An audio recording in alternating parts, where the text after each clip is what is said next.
Good morning, everyone. Today is I don't even know what day is this? Day 6, 5, whatever it is. Today we're going to be talking a little bit more in depth about business. So recently, I had someone in my life who is working a job, but their parents own a business, and they're working in that business. They want to take it over, and they asked me some questions about business, what they should do to impress their father to be able to take over the business. So I've known this individual for the last 9 years of my life, and they have always worked in this business. And it's a brick and mortar business. They have a lot of equipment, they have employees, they have a lot of workspace, so they have a lot of real estate in a pretty prime location.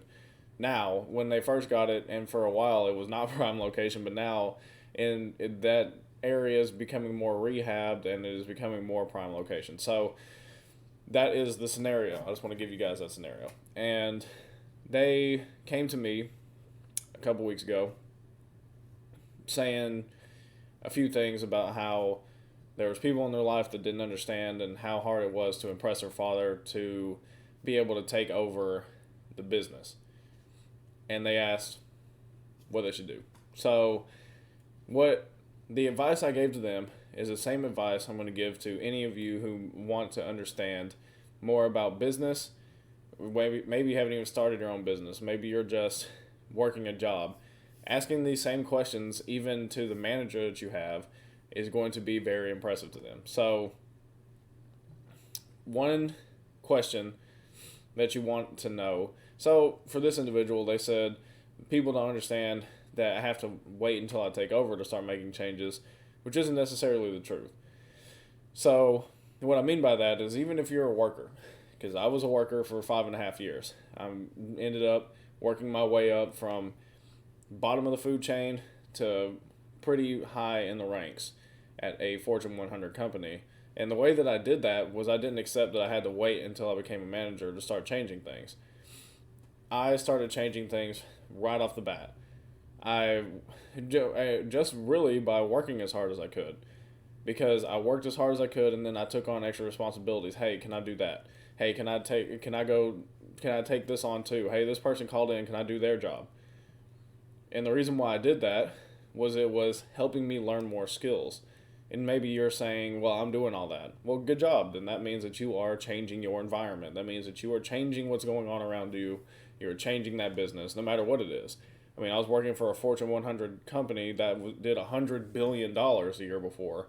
It wasn't as if my changes were going to be impacting the entire world, but it impacted my world, which was just the world around me. And in that regard, that gave me more responsibilities. It let me see more behind the scenes. It let me see into the background, the computers, everything. I got to learn software that you weren't supposed to learn unless you were a manager. When before I was a manager, so start looking at ways to add value to the people around you, to the environment around you. Once I started doing that, I started learning more. I started becoming more. I started being able to change things because I was able to understand more. So in this individual's case, they could start changing things. They could start changing things because there was a point in my life where I had to work there. We had lost everything. My wife and I had lost everything in a business deal gone wrong. Ended up having to move into this individual's basement, and they offered me a job making minimum wage to be able to pay them rent. So I mean, I didn't actually make anything because all of it just went back to them. But I was there, and I know for a fact that there's quite a few things that could change. I mean, you could invest your own money and or at least your own time. Go down there and make sure that it's clean. Start rearranging the inventory, make it look nicer. Invest your own time into building out a Facebook page.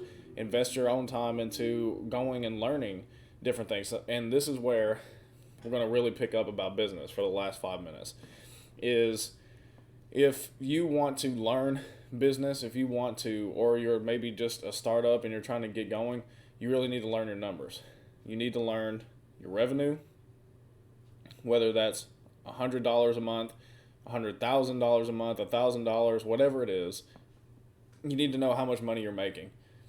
Two, you need to know how much money that you're actually keeping. So if you're making $100,000 a month at 30% ROI, which is your return on investment, then that means that you would be keeping profit-wise about $30,000, roughly.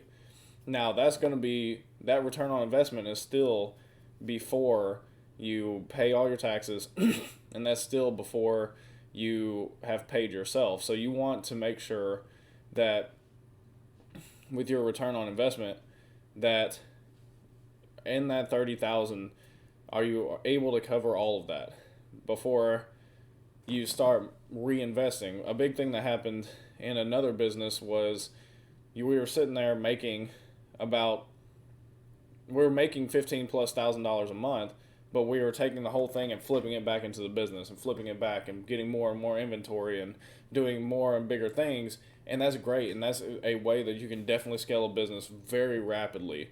But if you need it to live on, if you need to take some of that cake away to live on, if you're one mistake away from not being able to live as far as in your same lifestyle, really contemplate if it makes sense to just sit there and flip the whole pie back into in the oven, basically.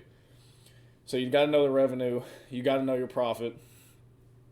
If you have employees or you want to hire employees, figure out your cost per head. For us, we have 5 employees, so we have to know how much are they costing us each month, or how much not are they costing you, because they should be making you money. If they're costing you money, then you really need to evaluate if you need to keep them. But you need to see what is your break even overall. If everything hit the fan, if you had a terrible month, are you going to at least break even? And that for us includes paying ourselves out to be able to live. So that's something to contemplate, especially if you're in that startup phase. For him, I asked him those same questions. What's your monthly revenue? He didn't know. Okay, what's your profit every month? What's your revenue for last year? What's your cost per head? Because they have 5 employees as well. And he just said, oh, my CPA knows that. If you have a CPA or an accountant or a bookkeeper, don't just think, well, they have the numbers. Technically your business is paying them for them to collect the numbers, because that's what they went to school to do, which is great. Pay those people. And then you're supposed to look at it. You're the business owner.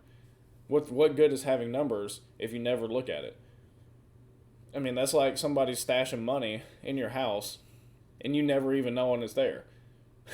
Like they're telling you, hey, you got money here. And you go, okay, at least you know. But what happens if you never look at it? You could have had $100 in there. You could have had $100 million in there. Or the person who's sitting there, the accountant's like, hey, man, you need to pay attention to these numbers. Because if you don't know, and especially, let's say that your business was profitable for the first couple of years, and you saved a ton of money in a business account, and then for the last 2 years, you've been completely negative every month. But for the person trying to take over the business, they won't know that unless they go speak to the CPA and learn.